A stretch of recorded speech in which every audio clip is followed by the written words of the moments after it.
ප්‍රී-වර්කවුට් ඕවර්ඩෝස් වුණාම මොකද වෙන්නේ?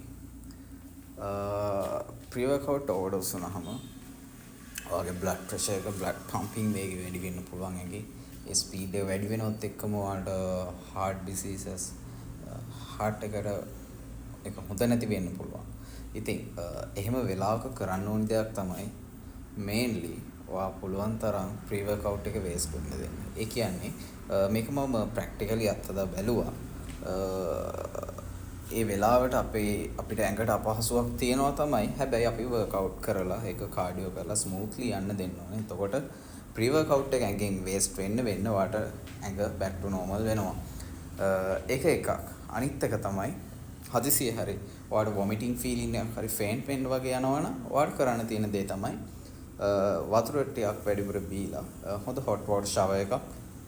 එහෙම නැත්නම් ඔයාට ගොඩාක් අර ඩීටොක්ස් ඩ්‍රින්ක් එකක් මොකක් හරි අරගෙන හොඳට අර ඇඟ කූල් ඩවුන් වෙන්න දෙන්න. එතකොට අර ප්‍රී වර්කවුට් එකෙන් ආපු හාම් ගතිය නැති වෙලා පොඩ අඩු වෙගෙන යනවා බව ඔයාට තේරෙනවා.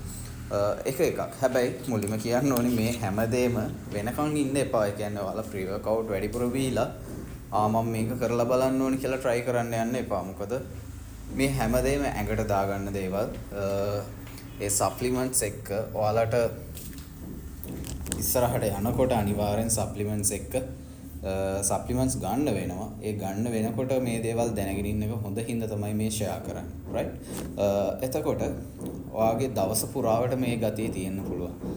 අනිවාර්යෙන් දවස පුරාවට ඔයාට හදිසිය අපි හිතමු ගොඩක් කට්ටිය කියන වර්කවුට් එක හවස කරයින් පස්සේ ප්‍රී වර්කවුට් එක ගත්තයින් පස්සේ නිින්ද යන්නේ නැහැ. මේකට හේතු දෙක තුනක් තියෙනවා. සමහරු වර්කවුට් එක හරියට කරන්නේ නැහැ. ප්‍රී වර්කවුට් එක ඇඟෙන් වේස්ට් වෙන්නේ නැති වෙනක අපි වේස්ට් වෙනකම් වර්කවුට් එක හොඳට කරන්න ඕනේ. එහෙම වර්කවුට් එකක් හරියට උනේ නැත්තම් තමයි ඔයාලගේ ඒ නිදා ගන්න ගතිය අඩු වෙන්නේ. සමහර විට ඔයාලට නිදිමත එන්නේ පාන්දර 2ට 3ට වගේ වෙන්න පුළුවන්. ඒ ප්‍රී වර්කවුට් ඕවර්ඩෝස් එකට වඩා ඔයා ගත්ත ඩෝස් එක හරි වුණත් ඔයා ගත්ත ප්‍රී වර්කවුට් එක වේස්ට් වෙනකම් වර්කවුට් එක කරලා නැති නිසා.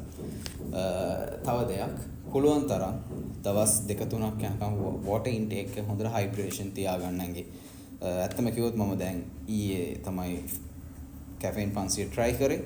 මට තාම වතුර තිබ්බහයි. මම තාම වතුර බොනවා වැඩිපුර. මොකද වතුර බොන්න තමයි ඒක ඇඟෙන් වේස්ට් වෙලා යන්නේ. ඒ නිසා මේ වගේ ගොඩක් කාරණා තියෙනවා. ප්‍රී වර්කවුට් ගත්තට ප්‍රශ්නයක් නැහැ. හරි විදිහට ගන්න. ඩෝස් එක හරියට ගන්න.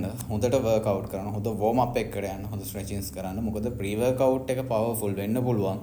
හැබැයි ඔයාගේ බොඩි එකේ ඒ තරම් ස්ට්‍රෙන්ත් එකක් නැති වෙන්න පුළුවන්. ඒ නිසා ඒ දෙක පටල ගන්න නැතුව හරියට වර්කවුට් කරන්න. ප්‍රශ්න තියෙනවා නම් කමෙන්ට් කරන්න, මැසේජ් කරන්න මේ වගේ වීඩියෝස් අරන් එන්න.